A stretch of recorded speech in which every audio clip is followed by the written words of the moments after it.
감으로 사서 올랐는데 사실은 그게 국가가 성장을 하니까 오른 거일 수도 있는 거거든요. 근데 앞으로는 성장성이 줄어들었기 때문에 성장이 일어나는 지역 근처에 아파트를 사는 게 더 중요해졌는데 그런 부분들을 계량을 해서 말씀드리려고 합니다.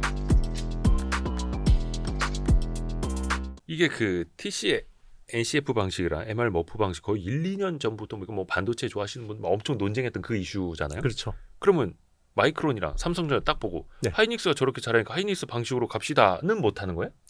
이제 왜 못하는 지금부터 스타트하면 너무 늦은 거죠. 우리 그러니까- 이 얘기 작년에도 했었는데. 네, 맞습니다. 그때도 늦었는데 지금은 더 늦은 거죠. 왜냐하면 하이닉스는 이미 어드밴스드 MR 머프라는 기술로 훨씬 진화했단 말이에요. 그리고 이게 그 기술을 하려면 그러니까 어드밴스는 네. 그러니까 층간 간격을 더 좁히는 방식으로. 네, 맞습니다. 뭐 그리고 훨씬 더 이제 뭐 연료율이나 이런 것들을 좋아해야 되고, 그리고 이제 이런 기술들을 하려면 그 반도체 회사 혼자 할 수가 없어요. 장비 회사나 거기에 들어간 소재 회사나 다 같이. 그리고 테스터 회사들이나 다 같이 해야 되거든요. 근데 그게 지금 그쪽 기술을 쥐고 있는 회사들이 또 소재나 이런 쪽에서는 다 독점 회사예요. 예를 들면 이제 MR 머프를 하려면 그 소재, 그 몰드 언더필 소재를 충진제 같은 네, 거. 충진지 같은 것들을 이제 일본에서 제일 잘하는 회사가 있어요. 네. 있어요. 나믹스라는 회사가 있는데 음. 그 회사하고 또 독점으로 바인딩이 돼 있습니다. 일본 하이닉스가. 회사니까 네. 일본 말로 돌이 쳤다는 거죠. 그렇죠. 하이닉스한테만 팔 수 있어요. 음. 향후 5년 동안. 그러면 이 대체 소재를 찾는 것도 보통 일이 아닙니다. 없습니다. 네. 설령 그 대체 소재를 찾는다고 해도 이제 그 장비 어떤 튜닝이라든지 최적화라든지 그 시간을 생각하면 하이닉스는 그 사이에 노는 것도 아니잖아요. 또 앞서가고 있고. 네. 근데 하이닉스는 저 삼성 못 쫓아오게 길막을 해버린 거네요. 그렇죠. 그리고 제가 제일 처음 영상에서 말씀드렸지만 지금 D램 자체의 기술도 하이닉스가 앞서 있죠. 원시. 10개월에서 1년 앞서 있죠. 근데 지금 본딩 공정 본딩도 앞서 있고. 네. 그러니까 이거 그러니까 삼성전자는 지금 저 MR 머프 방식으로 갑시다라고도 못하는 거고 지금부터 따라가도 부족한데 1년 전에 따라갔어도 부족한데 그러면은 그냥 그 TC NCF 방식으로 가다가 삼성은 하이브리드 방식으로 간다? 네. 이거예요? 아마 그래서 지금 TC NCF로는 아무래도 쉽지 않기 때문에 TC NCF 쪽을 하는 회사들이 하이브리드 본딩 쪽으로 빨리 가려고 합니다. 분위기가. 오히려 이제 지금 잘하고 있는 MR 머프를 하는 하이닉스는 오히려 하이브리드 본딩을 좀 이제 천천히 천천히 가려고 하고 있고. 여유 있고 맞습니다. 거기는 지금 뭐 이제 잘 나가고 있기 때문에 맞습니다. 어드밴스드 MR 머프 방식으로 잘 나가고 있고 그렇죠. 그러면 하이브리드 본딩에 주목받으면서 한때 주가 많이 올랐던 기업들이 좀 있잖아요. 네네. 저 최근에 좀 못 봐가지고 거기는 어떻게 배시, 네, 그쵸 그 네덜란드 배시 같은 네네. 그럼 주가가 어떻게 다시 떨어졌어요? 어때? 뭐 그래도 견조한 편입니다. 어떤 기대감은 있는 거예요? 왜냐하면 그 2.5D 패키징에서 예. 그 GPU 그러니까 그 프로세서하고 인터포저를 붙이는데 지금 거기에 엄청 많이 거기는 써요. 또 네. 하이브리드 본딩 네. 장비가 쓰이고 있으니 맞습니다. 그러니까 GPU 수요 자체가 엄청 커졌잖아요. 그래서 뭐 HBM에 뭐 안 된다고 해서 그 회사가 뭐 실적이 안 좋아질 리는 없죠. 그러면은 지금 이제 삼성전자 HBM이 엔비디아의 퀄 테스트를 통과했다고 하는 것도 뭐 HBM3다 혹은 HBM3E 중에서 뭐 8단까지다 뭐 요렇게까지는 기사 나왔잖아요. 네. 그럼 최소한 HBM3 12단이라든지 나중에 4까지 가려면 삼성전자는 설계도 다시 본딩 방식도 다른 대안을 본딩은 TC NCF로는 할 수 일단은 있을 거예요. 그거는 네, 네. 아마 가기는 가도 근데 또 아까 네. 말씀하신 거 열 효율이 떨어져 발열 그러니까 아주 이슈가 하이엔드에는 못 쓰겠죠. 그래서 지금 삼성이 들어가는 게 중국향 그 엔비디아 H20 뭐 이런 쪽 있잖아요. 예. 그런 쪽에 들어가는 거거든요. 예전에 뭐 A100 뭐 H100. 암페어는 아니고 이제 호퍼긴 한데 굉장히 성능을 떨어뜨려서 이제 중국에 파는 거. 네, 그런 쪽은 사실 아무래도 조금 이제 프로토콜이나 이런 것들이 좀 더 루즈하거든요. 기존의 첨단 칩보다는. 그 블랙웰 이런 거는 네. 이제 언감생심 꿈도 못 꾸는 거고 뭐 대신에 지금으로서는 그렇습니다. 미국 정부에서 좀 약간 뒤처지는 제품만 중국에 팔아라고 네네. 할 때 거기에는 들어갈 수 있는. 네, 맞습니다. 야, 그러네요. 그래서 현실적으로 이제 기술적으로 봤을 때도 그렇고 1등과 2등에 대한 인식은 이제 완전히 네. 뒤집어진 거네요. 그 뒤집어진 지도 이제 오래된 거고. 그렇죠. 시장이 늦게 인지한 거죠. 이거를. 삼성 내부에서는 다 알았겠죠. 뭐 다 알지는 않았을 거고 아마 엔지니어들은 상당 부분이 알았을 텐데 이제 그런 목소리들이 묵살됐겠죠. 그러니까 그 네. 내부 게시판이나 이런 데서는 그게 많이 올라온다 많이 하더라고요. 그래서 뭐 올라왔었잖아요. 서초동이 어쩌고 저쩌고 뭐, 그쵸. 그죠? 뭐 네. 보고를 갔는데 어쩌고 저쩌고 뭐. 근데 그 이야기 노이즈가 나온 지만 해도 벌써 1년 가까이 됐다는 그쵸. 거. 1년째 똑같은 얘기하고 있다는 거. 그렇죠. 그 파운드리도 지금 엄청 문제 아닙니까? 네. 그 따라잡겠다고 했었는데 그게 네. 2025년인가 6년 목표 아니었습니까? 2030년. 네. 2030년에 이제 1등 하겠다. 2030년이었나요? 네네. 예전에 그 네. 어떤 공장에서 그 행사했는데 뒤에 플랜카드 뒤집어져 갖고 난리 났던 게 네. 그게 파운드리 공장이었던가? 아, 시스템 반도체에서 1등 그 하겠다. 시스템 반도체였구나. 헷갈렸다. 그렇죠. 뭐 이제 시스템 하여튼 다 따라잡는다고 했는데. 파운드리 1등이랑 똑같은 말이죠. 네. 근데 파운드리는 지금 삼성전자가 점유율이 거의 뭐 단자릿수로 내려왔잖아요. 맞습니다. TSMC랑은 더 멀어지고 있고. 네. 이거는 뭐 어떻게 봐야 됩니까? 뭐 어떤 네. 쪽에서 특히 뭐 어떤 뭐 최첨단 공정? 네. 아니면 이제 고객은 계속 빼앗기고 있고 삼성 내부에서도 아까도 말씀하신 그 로직 다이, 네. 예, 그것도 TSMC를 가려다가 또 못 갔고. 네. 이거는 어떤 문제라고 봐야 돼? 파운드리 같은 경우에는 결국 공정 기술이 안 되는 거죠. 네. 그냥 공정 기술 자체가 네. 공정 기술 자체가 안 되는 거고, 그리고 이제 고객사 유치도 안 된 거고요. 그러니까 이제 삼성전자가 그 작년까지만 해도 일단 이재용 회장이 생각하는 대로 TSMC를 한번 이겨보려고 한 것 같습니다. 작년까지는.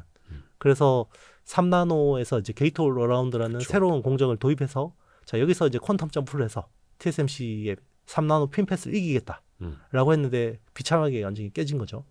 그러니까 그 GAA 3나노 GAA 엄청나게 주목은 받았었는데 결국은 계획은 원대했으나 네. 딱 까고 보니까 그 실력 자체가 안 되는 거예요. 그 공정 기술 자체가. 네. 수율이 안 나오니까요.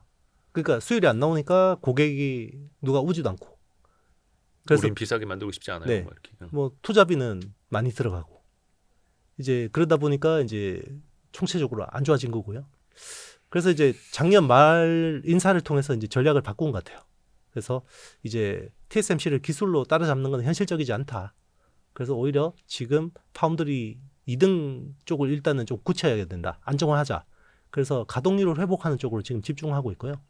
왜냐하면 이제 그 기술 경쟁하느라고 고객들이 떠나갔는데도 계속해서 연구 개발을 했잖아요.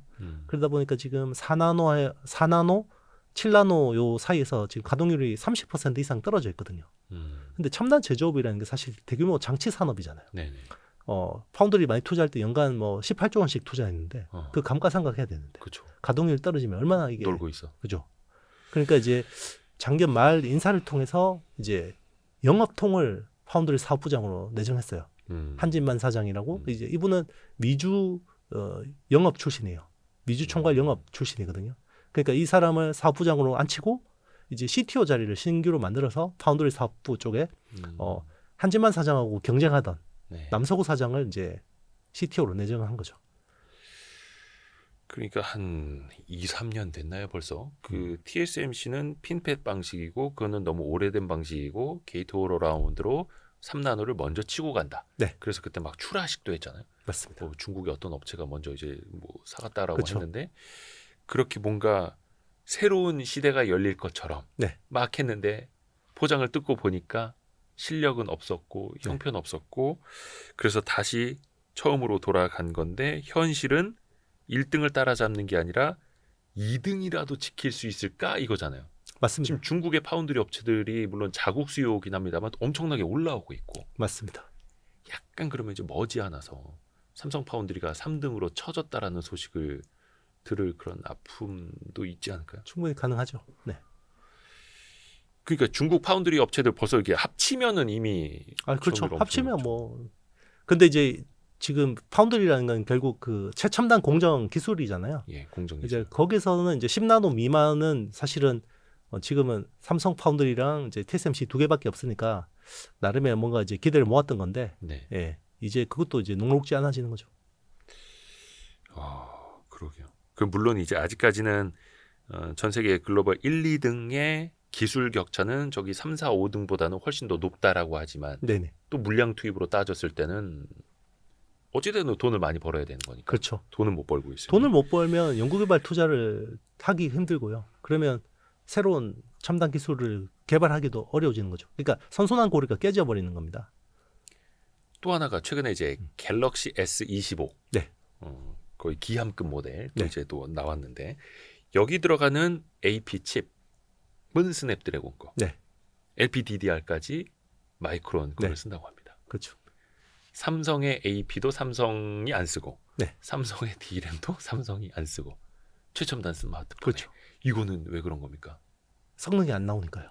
인정 내부에서도. 그렇죠. 삼성 스마트폰 사업 입장에서는 자기네들도 지금 생존이 녹록지 않은 상황이잖아요. 애플은 지금 뭐 추격하기는커녕 이제 여기 스마트폰 시장에서도 넘버 2라도 지키는 게 목표인데 가뜩이나 이제 질이 떨어지는 자사의 반도체를 쓰기에는 이게 한계가 있는 거죠. 그러니까 그거네요. 스마트폰에 야 그래도 우리 식구인데 네. 저기 뭐야 엑시노스 쓰고 우리 네. D램 넣어야지라고 하면 이제 스마트폰 사업부에서 그럼 같이 죽으란 겁니까? 네, 맞습니다. 네. 그게 성능이 엇비슷하면 음. 약간 뭐 그래도 스냅드래곤보다 뭐 성능이 조금 떨어지고 이 정도면 그래 우리 같이 삽시다 그러면 이제 그게 되는 건데 성능이 확연하게 차이가 나면 그게 세트 사업 입장에서는 어쩔 수가 없는 거죠. 그러니까 왜 그 IT 팁스터들도 그렇고 IT 그 유튜버들도 그렇고 막 뭐 발열 측정하고 뭐 AP 속도 측정하고 막 게임하면서 뭐 그래픽 성능 측정하고 하는데 거기에 스냅드래곤이 들어간 거랑 삼성의 AP가 들어간 거랑 차이도 많이 나고 그렇죠. D램도 어디 거 썼느냐에 따라서 차이도 많이 나니 네. 이거 스마트폰 사업부 입장에서 보면은 안 돼. 그냥 마이크론 거 쓸게. 네, 맞습니다. 퀄컴 거 쓸게. 네. 이렇게 되는 거예요. 그렇죠. 진짜 뼈 아픈 분야네 이게. 맞습니다. 아니 그러면은 삼성전자마저도 안 넣는 거를 다른 고객사한테 어떻게 마케팅을 해요? 그러니까 이제 최고 제품에는 못 들어가는 거죠. 갤럭시 S25라는 건 최고 하이엔드 세트 제품이잖아요. 그렇죠. 이제 그것보다 이제 좀 떨어지는 A 시리즈. 네, 뭐 이런 데는 쓸 수 있겠죠. 야 심각하네요 생각보다. 네. 아 제가 할 말을 잃었습니다. 이 정도인 줄 몰랐습니다. 그러면 레거시 D램 쪽에서는 어떻습니까? 레거시 D램도 최근에는 그러니까 SK 하이닉스 컨콜한 거 보니까 레거시 D램은 수요 감소가 더 가속화되고 있다. 네. HBM은 막 빨리 저 좀 주세요라고 네네. 수요는 높아지고 있는데 그냥 기존의 DDR4 네네. 뭐 이런 것들은 사가려는 사람이 별로 없다. 네. 이거잖아요. 근데 삼성은 네. 레거시 D램이 또 여전히 많고 많습니다. 그거는 앞으로도 계속해서 좀 이렇게 진행해 라고 봐야 돼요. 네, 뭐 왜냐하면 이제 중국의 CXMT라는 회사가 원래 시장 점유율이 0%였어요. 그렇죠. 그 재작년만 해도. 근데 작년에 갑자기 5%의 마켓시어를 차지하기 시작했죠. 네. 그 DDR4 같은 레거시 쪽에. 네. 올해 목표는 10%입니다. 근데 이제 반도체라는 게 사실 이게 수요 공급이 1에서 2%만 움직여도요. 예. 가격은 10%, 20%, 많게는 뭐 반토막까지 납니다. 네. 음. 왜냐하면 이게 워낙 그 수요 탄력성이 큰 아이템이기 때문에. 그러니까 범용이기 때문에. 네, 맞습니다. 그게 근데 저 개인적으로 궁금한 게 그래서 그 중국의 창신 메모리죠. CXMT. 네네. 뭐 점유율이 뭐 5%라고 하는데 이게 어떻게 공식적으로 확인이 가능한 겁니까? 이거 대부분 뭐 어떤 뭐 대만 업체들이 집계하고 막 이런 거 있잖아요. 네네. 어떻게 우리가 알 수가 있어요? 네, 뭐 얼추 맞는 것 같아요. 왜냐하면 그 웨이퍼 투입 기준으로 보면 네. CXMT가 거의 웨이퍼를 사가는 거, 그러니까 반도체 팹에 투입하는 걸로 비중을 치면 거의 10% 가까이 돼요. 근데 양품으로 나온 아웃풋이 5%밖에 없잖아요. 예. 그러면 이제 두 개 만들어서 한 개 버린다는 거죠. 수율 그죠? 50%. 네네. 그래서 이제 올해는 아마 웨이퍼 수급으로 보면 CXMT가 한 10% 후반대 정도 잡은 것 같아요. 근데 그러면 두 개 만들어서 한 개 버리면 10% 정도 마켓시어 나옵니다. 그걸 목표로 하고 있는 거고. 네네. 그러면 전체로는 웨이퍼 투입 기준으로는 20% 네, 가까이. MS를 가져가서 네네. 수율 50% 치면 네. 전체 시장의 한 10% 우리가 네. 최종 생산분 기준으로 네. 먹겠다라는 거고. 그 정도 나올 것 같아요. 그러니까 근데 또 이제 수율 같은 것도 어떤 기사 보면 뭐 40%네 어떤 기사 네. 뭐 80%까지 올라왔네 하는데 이거는 어떻게 할 수 있어요? 알 수가 없죠. 네, 알 수가 없는데 예. 그런 이제 뉴스들이 계속 나오긴 하는데 이제 네. 확인은 어렵긴 해요. 그런데 DDR5 17나노 기반으로 만든 게 수율이 80%까지 올라왔다. 뭐 이런 이야기가 있고. DDR5가 최첨단이잖아요. 맞습니다. 최신. 네. 근데 어찌 됐든 간에 17나노니까 네, 뭐 미세 선폭은 좀 넓은. 그렇죠. 그러니까 이제 DDR5 중에서 가장 로엔드 쪽이겠죠. 이제 그런 쪽이 뭐 수율이 많이 올라왔다고 이야기하는데 실제로 이제 CXMT의 거의 엔지니어의 3분의 1이 한국 사람이라고 하니까요.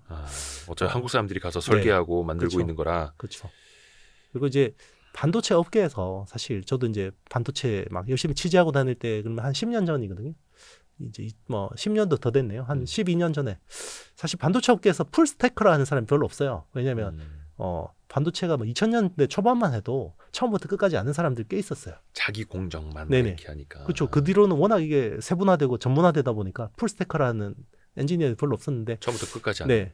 제가 그때 한창 할 때 풀스태커라고 할 만한 분이 한 두 분 계셨어요. 업계에. 네네. 네. 그래서 그분은 그 두 분 다 이제 삼성도 겪었고 SK 하이닉스도 겪었고 네, 이제 그리고 아주 고위직에 계셨던 분들이기 때문에 네네. 공정 전반을 다 많이 알겠죠. 그 두 분 다 지금 중국에 가 있습니다. 네, 최근에 뭐 국정원 조사받고 뭐 이런 이야기 나오더라고요. 씁쓸한 거긴 한데 네. 뭐 툭 까놓고 뭐 연봉 5배 10배 주고 뭐 해주고 뭐 해주고 뭐 해주는데 너 같으면 안 갈 거냐 또 이렇게 또 반문하시는 분들도 계시고. 근데 국가적으로는 손실이고. 맞습니다. 9배를 부른다고 하더라고요. 연봉이요? 네. 참. 뭐 개개인의 판단이라고 하기에는 근데 어찌됐든 간에 엄밀하게 따지면은 국내 기술을 또 유출해서는 안 되는 거니까. 그렇죠. 그렇죠. 근데 또 이게 또 내 머릿속에 들어있는 건데요 하면 또 그쵸. 어떻게 해야 됩니까? 그리고 내가 10년 전에 했던 건데요. 그렇잖아요. 이게 사실 그분 개인들 입장에서는 뭐 작년에 했던 것도 아니고. 그러니까 10년 전 네. 지식과 노하우를 가지고 내가 네. 거기 가서 또 새로운 방식으로 연구 개발해서 한 건데요 또 이러고. 그렇죠. 이거 뭐 법적인 것까지 좀 그래서 따져봐야 뭐 이렇게 되니까. 막 뭐 수사할 때는 요란한데요. 나중에 보면 음. 대부분 무혐의로 많이 나와요. 그렇더라고요. 그래서, 네. 또 처벌 강도도 약하고. 굉장히 약하고 그래서 무슨 뭐 처벌 수위를 높인다고 법은 개정은 하고는 있습니다만. 쉽지 않아요. 그게 그 굉장히 사람의 머리에서 나오는 부분이기 때문에 그걸 뭐 애국심만 기대서 또 뭐 하기도 쉽지 않고요. 뭐 이게 뾰족한 답은 없습니다. 근데 DDR4가 아니라 DDR5까지 중국에서 네. 하고 있고. 네. 물론 삼성은 한 12나노? 네. 그 그게 12나노고 1B. 예. 네. 10나노 초반에 1C. 네. 그 지금 10나노까지 가 있나요? 그쵸. 디램이? 네. DDR5가? 네. 근데 이제 17나노에서 네. 요것도 이제 더 미세화하려면은 네. 중국이 할 수 있느냐? 그렇죠. 아니면 그런 최첨단 EUV 장비 같은 걸 또 얼마나 도입을 하느냐를 또 봐야 되는 거잖아요. 그렇죠. UV 장비 없이는 뭐 이제 10나노 중반까지는 좀 어렵다고 보고 있죠. 그래서 미국도 이제 그걸 막으려고 하는 건데. 네. 그 다 어떻게 통제가 가능할까요? 그러게요. 네. 뭐 우리 입장에서는 또 그게 그래도 더 중요한 뭐 거라. 뭐 CXMT가 블랙리스트 올라가서 그래도 좀 견제를 받으면 우리 입장에서 좀 더 낫죠. 그러니까 DDR5 17나노까지는 왔지만 네. 여기서부터는 더 속도를 좀 못 쫓아오게. 네, 좀 해주는 게 좋긴 합니다. 그러니까 그러다 보니까 그 중국 쪽 CXMT나 중국 쪽 메모리 반도체 올라오는 거에 타격을 하이닉스는 거의 안 받는 것 같고. 네, 맞습니다. 어차피 여기는 이제 고속도로 타고 가고 있으니. 그렇죠. 근데 삼성전자는 저 백밀러 보면 뒤에 바로 뒤에 바로 뒤에 그렇죠. 쌍라이트 켜고 있고 막 맞습니다. 비키라고. 그렇죠.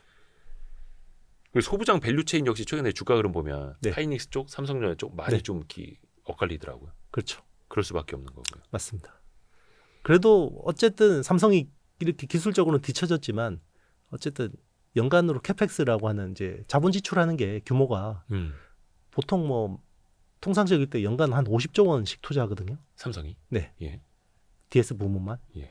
그런데 이제 하이닉스는 뭐 많이 해도 뭐 연간 한 18조 원 정도예요. 네. 그러니까 이제 소부장 입장에서는 사실 삼성이 투자를 많이 해줘야지 좋아지는 거는 맞거든요. 그렇죠. 네.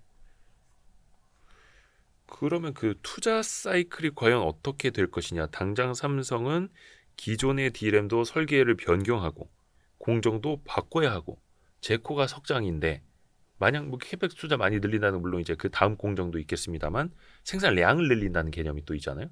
그럼 그것도 지금 조금 더 속도 조절이 될 수도 있는 거예요. 네, 실제로 지금 파운드리 올해 캐펙스가 거의 5조 원 규모로 엄청 역대급으로 적죠. 그래서 보통 뭐 한 20조 많이 할 때는 18조, 뭐 17조 그 정도 했고요. 파운드리만? 네, 파운드리만. 근데 거의 한 3분의 1. 네. 전체로 봤을 때는요. 메모리. 그거는 아직까지 불확실한데 뭐 제가 보기에는 한 40조를 넘어서기는 쉽지 않을 것 같습니다. 뭐 한 30조 후반 정도. 네. 그러네요. 그러니까 다른 이제 그 소부장 밸류체인 역시 영향을 받을 수밖에 없는 거고. 네. 조금 기회가 될 만한 건 없습니까? 예를 들어서 그 무슨 피지컬 AI 시대가 되면 네. 메모리 반도체 수요가 더 높아진다라든지 네. 항상 그 예전에도 스마트폰 개화 시대에 메모리 반도체가 퀀텀 점프를 했고 막 이런 네. 수요가 커지는 계기가 있었잖아요. 네. AI 시대에는 뭐 오로지 HBM밖에 없는 겁니까? 피지컬 AI. 아닙니다. 그 굉장히 좋은 말씀하셨는데요. 예. 최근에 이제 TSMC 발표에 따르면 예. 그 지금 코어스라고 하는 어드밴스드 패키징을 서버 칩에만 쓰고 있잖아요. 예. 요게 올해부터 스마트폰하고 PC 쪽으로 나온다고 했거든요. 더 쪼만하게요? 그러니까 그 2.5D 패키징을 이제 우리 B2C 제품에도 쓰겠다. 오. 기술을. 그러면 그게 애플리케이션이 어디냐고 추정을 해보면 네. AI 스마트폰이나 AI PC 온 아니면 디바이스 AI 네, 같은 그렇죠. 거. 온 디바이스 AI용일 것 같습니다. 이제 그런 쪽은 아무래도 메모리가 커스텀 메모리긴 하지만 아무래도 서버 칩보다는 약간 그 좀 그 어떤 요구 조건 스펙이 조금 더 이제 완만하잖아요. 삼성이 서버용 칩은 아직까지 뭐 그런 부분에서는 좀 품질이 어려운 부분이 있지만 그래도 B2C용은 그래도 좀 할 수 있을 여지가 있으니까. 그리고 이제 기존에 잘하던 회사들은 바쁘잖아요. 다 기존 고객들 쳐내느라고. 그리고 그러면 이제 B2C용으로 하는 거는 물량은 많지 않은데 뭐 굉장히 많은 이제 번거로움을 감수해 줘야 되잖아요. 제조하는 입장에서는 이제 그런 쪽에 잘 이렇게 잡아 놓으면 새로운 먹거리 하나는 잡을 수 있죠. 예를 들면 자율주행이라든지 아니면 휴머노이드 로봇이라든지 이런 쪽. 그러니까 온 디바이스 AI가 많아질수록 네. AI 스마트폰이나 뭐 자율주행차나 이런 거 많아질수록 커스텀 메모리가 많아질 수밖에 없고 그러면 서버용보다는 사양은 떨어지지만 네. 가격은 그래도 다른 LPDDR보다는 더 높이 받을 수 네, 있는. 맞습니다. 근데 하이닉스는 너무 바쁘니까. TSMC도 바쁘고. 네. 네, 그러니까 이제 그런 삼성 부분에서 너네 거기 뭐 가져갈래 이거? 네, 그렇죠. 같이 뭐 한번 해볼래? 그러면 이제 예 알겠습니다. 네. 그나마 그게 좀 기회가 될 수 있는. 네, 기회 될 수 있습니다. 그러니까 다른 전통적인 디램보다는 그래도 조금은 더 값이 나갈 수 있는 거. 훨씬 더 많이 받을 수 있을 거예요. 근데 이제 초창기에 이게 사실은 돈은 안 되는데 막 그냥 뭔가 번거로운 거죠. 요구하는 거는 이것저것 많은데 이거 당장 사가는 물량은 뭐 몇백만 개도 아니고 뭐 몇십만 개 사가고 이러면 그러니까 옛날 같았으면 이제 삼성전자가 안 아, 그 하죠. 우리 안 할래. 그렇죠. 우리 저기 이제 디램 다른 차세대 제품 찍어내야 되는데 안 해. 그렇죠. 하이닉스 가라 그래. 이랬던 건데 이제는 그렇죠. 저 하이닉스 바쁘대. 감사합니다. 저희가 좀 열심히 해보겠습니다. 열심히 해볼게요. 뭐 이러면 가능한 거죠. 근데 이제 그때도 막 우리가 내가 왕년에 이러면 이제 큰일 나는 거죠. 네. 지금 이제 뭐 네. 절대 그럴 수는 없는 상황이고 또 안 그랬으면 삼성 입장에서. 좋겠습니다. 예.